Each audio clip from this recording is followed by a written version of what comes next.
Hello, my name is Jesse James. Welcome to my spare room. Today I'm going to go through recapping my 68 Custom Princeton Reverb. And I'm also going to go through some of the other mods that I've done on this amp.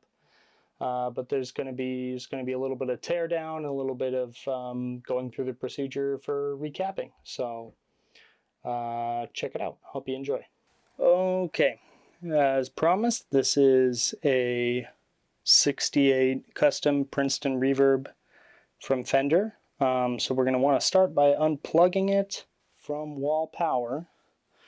We're also going to want to, so we're going to go ahead and unplug this from wall power. We're going to want to unplug the speaker jack. We're going to want to unplug the reverb output and input. Red on the left, white on the right. That'll become important later. Now I'm going to go grab my screwdriver, and first we're going to take off this cover for the tubes. So yeah, first we're going to want to take out these 4 screws.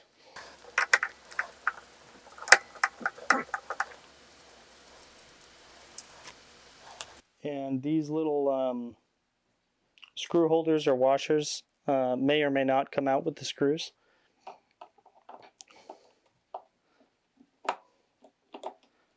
Try not to lose them. They'll keep the screw head from sinking into the plywood when you put it back on. You can see this side starting to get loose. We'll do the other side. And then we can take that cover off. And we have more of the chassis and the tubes exposed. Now if you have a couple sets of magnetic cups to keep your screws or hardware, or I have this nice silicone mat. This is for repairing electronics like phones and stuff. Doubles as a soldering station, but I put this down here and then I can kind of organize the screws by what they came out of. Now the next step is we're going to take these 4 screws. There's 2 of them on each side. This is what holds the chassis, the whole chassis, into the cabinet. So we're going to take those out, and be careful as the chassis will drop down. It can't really fall past the ends of these pieces of wood, but it will start to drop down, so just be careful with that. And then we're going to move the whole chassis back out of the amp, and I found that laying the amp down on its face, we can then put the chassis here on top, and we have a good space to work with.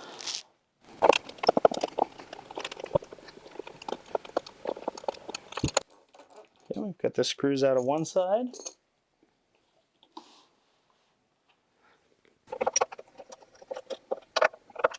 And you can see the chassis start to drop as I let these screws out.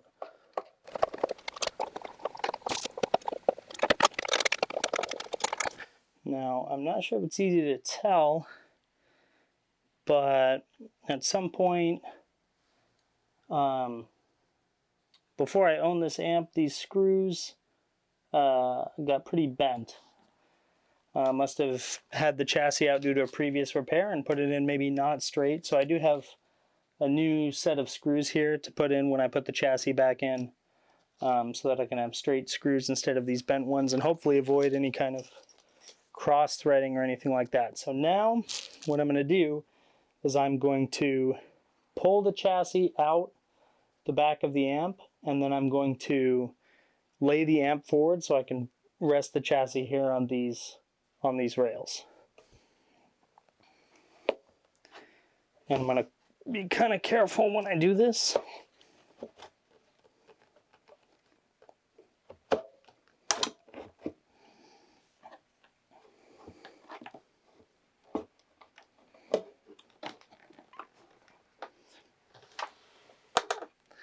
And now that I've leaned the amp forward, the chassis will just rest. Okay, so now that we've got the chassis open, the first thing we're going to want to do before we do anything else is discharge our power supply filter capacitors.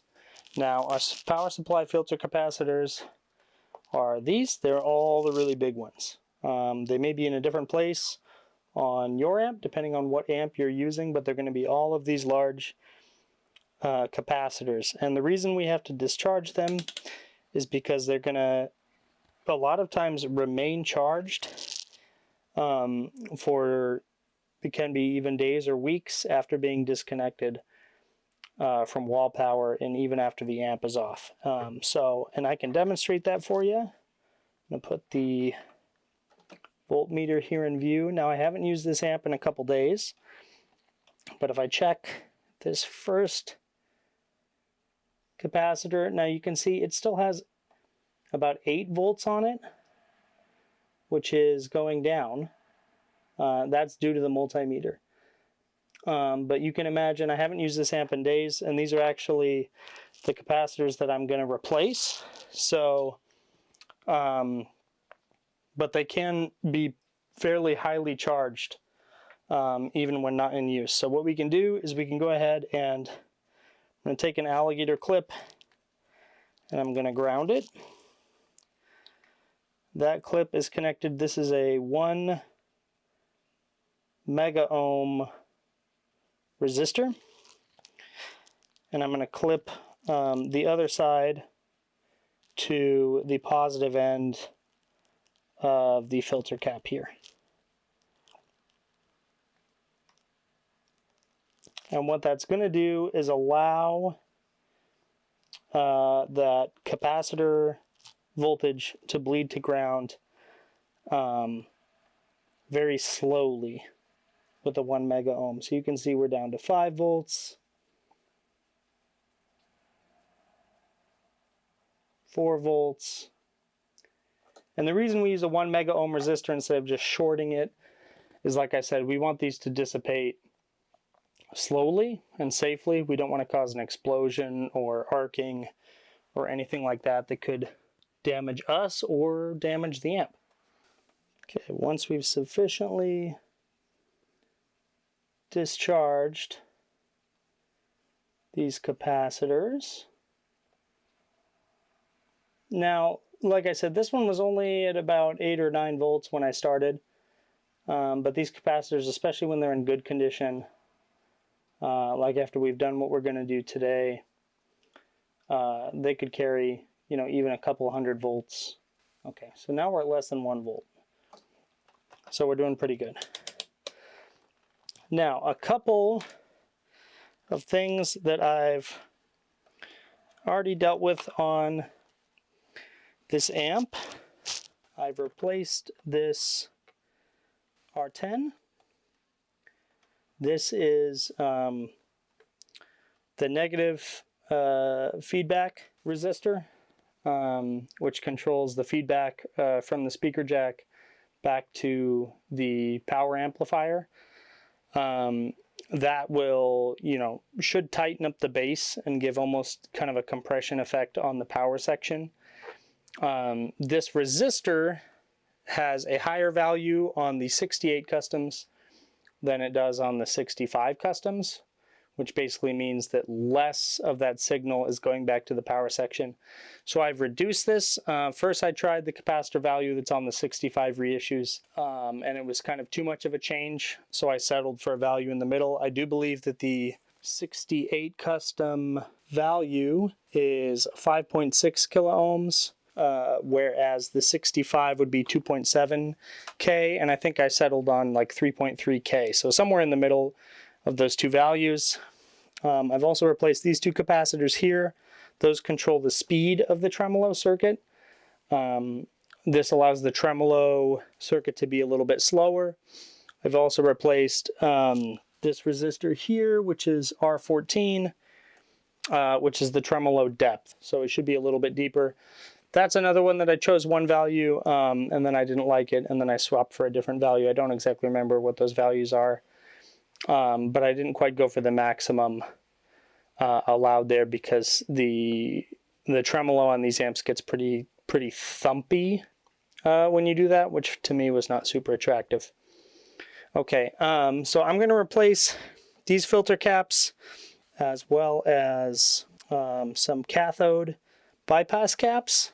And then the other thing that's going on is I noticed on a previous visit that this R58 resistor, which is between these two caps, looks pretty toasted. So I'm going to go ahead and replace that with a new one, just because it makes me nervous. So the first thing that we're going to want to do to get this guy going here is we're going to remove these 4 ribbon cables. And then we're going to remove all these screws in the board here. And that's going to allow us to pull the board up and access the bottom side.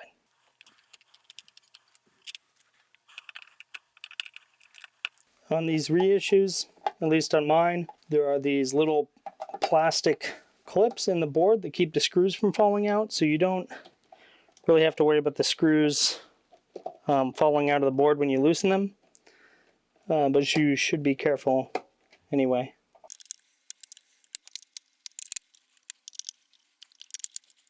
Now the other thing we have to do before we can lift the board out is we have to remove this ground, and we have to take this bias pot loose.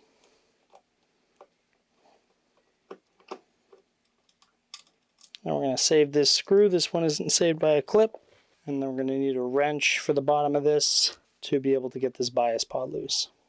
So now that we've got the ground strap loose and the bias pot loose, it's a 1/2 inch wrench or socket, in case you were wondering. We can now get the board loose, provided all of our screws are actually loose. I have one that still had a couple threads left.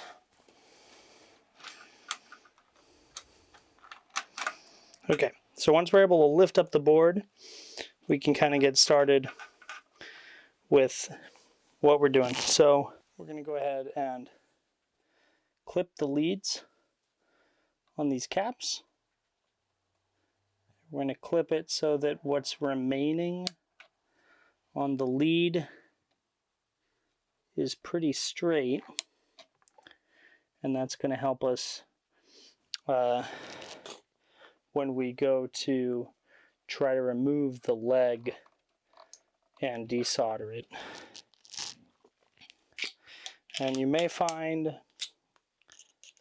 that these caps, because they are glued in, may take a little persuading to kind of loosen them up and get them off of the glue that's holding it to the board.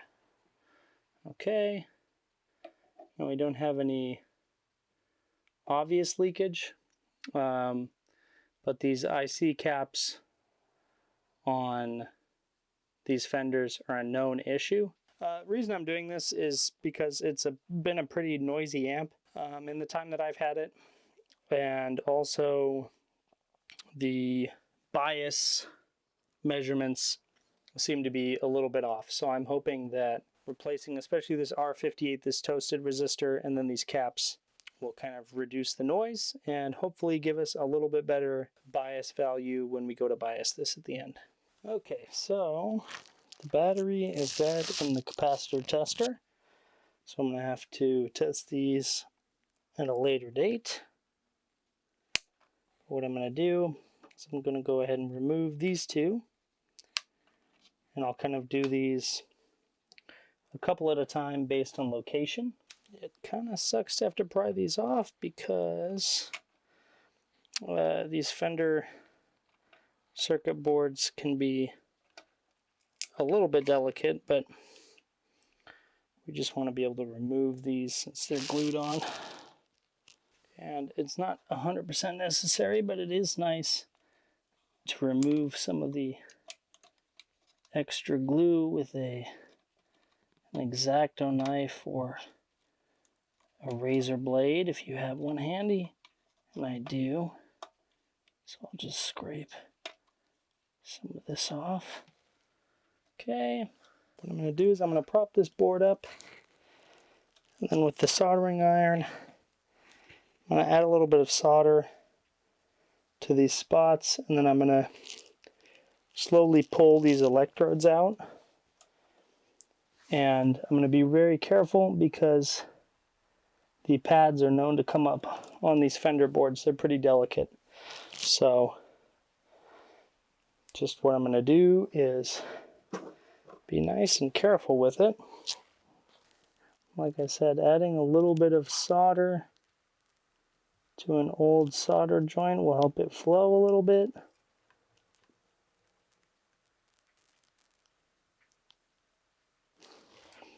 And then once you know you can melt those a little bit, work on pulling those old guys out.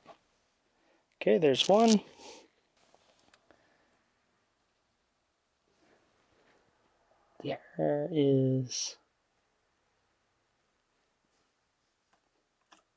There's the second one.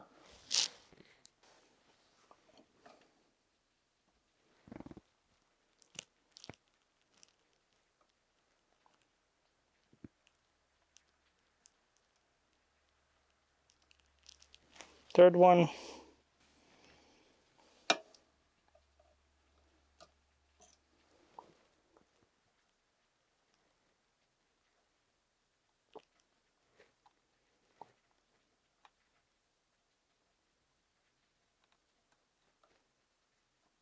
And the fourth one. Now the next thing we're going to want to do is to use a solder wick or a solder sucker and try to get the excess solder off of those joints before we start over.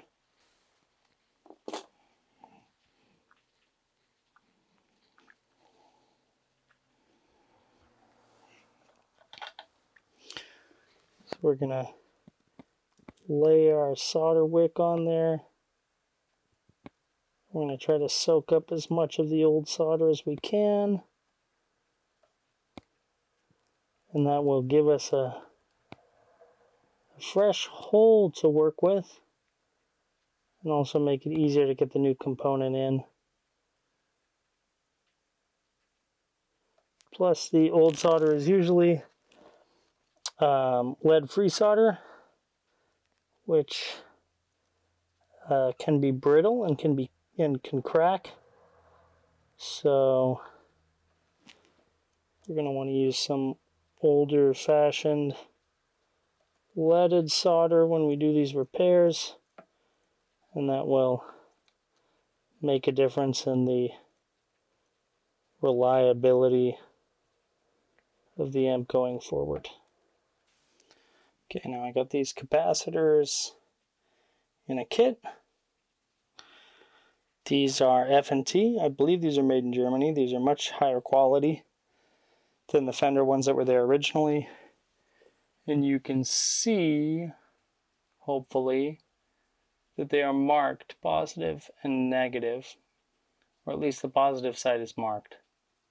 So we can go ahead and make sure we get the polarity on this correct, or else I'll explode. We do want to guesstimate the spacing. It looks like these are already pretty much bent in the right place to be spaced to fit in the holes. We did a good job of cleaning those. Okay, so this does fit. So what I'm going to do is open up some clear RTV silicone, splooge a little on there, and that will make sure that our capacitors don't get damaged when the amp is bumped around, and that the solder doesn't crack or get loose or anything like that. So we're going to put these in here. Try to get that down onto the glue. And then we do want to bend these legs a little bit, and that just helps make sure that the capacitor can stay in place, that we're not relying only on the solder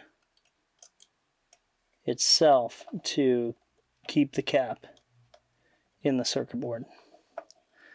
The little bend on the legs makes it so that there's kind of an additional support. And I'm actually going to put a little bit of silicone between these as they were from the factory as well, because I kind of don't want them to have friction against each other.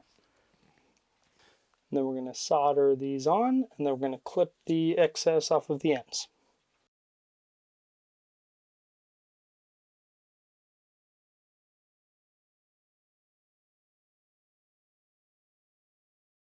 Okay, now once these are soldered on, we're going to go ahead and clip the excess off of the leads.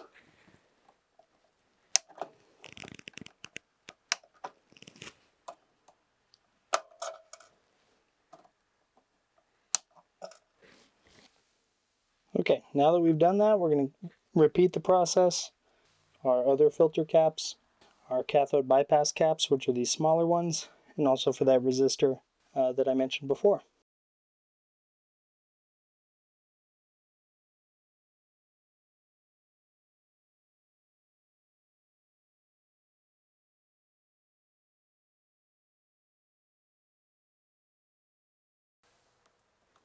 If there's still some solder blocking the hole, you may have to heat it up to be able to get the pin through.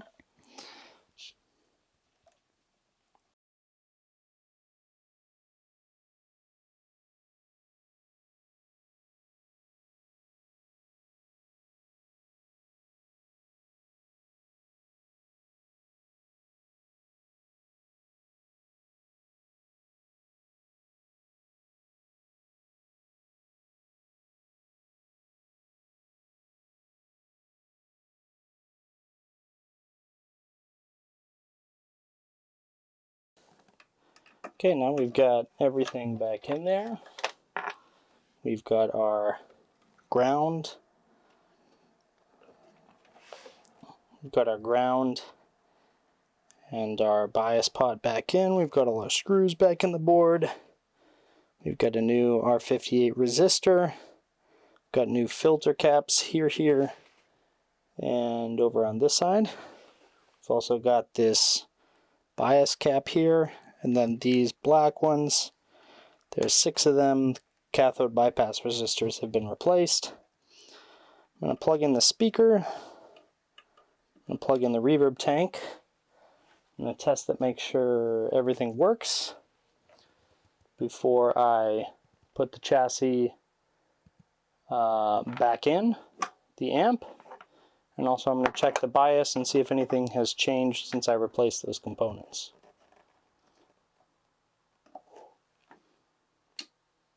So to check the bias on this one, we're going to want to measure the DC millivolts across this resistor and this resistor. And we should be near about 26 millivolts.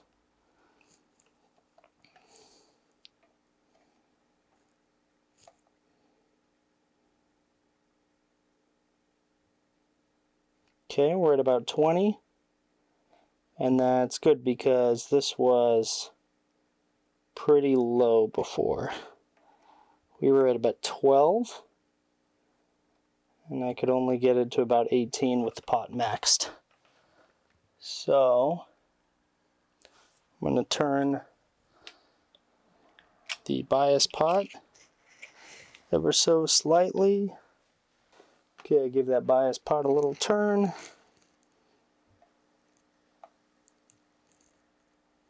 We're at 23 on one, 21 on the other.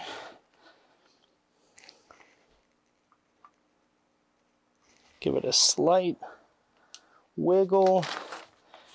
And now our schematic and instructions say that should be 23, should be within 20%. So we should get them as close to 23 as possible.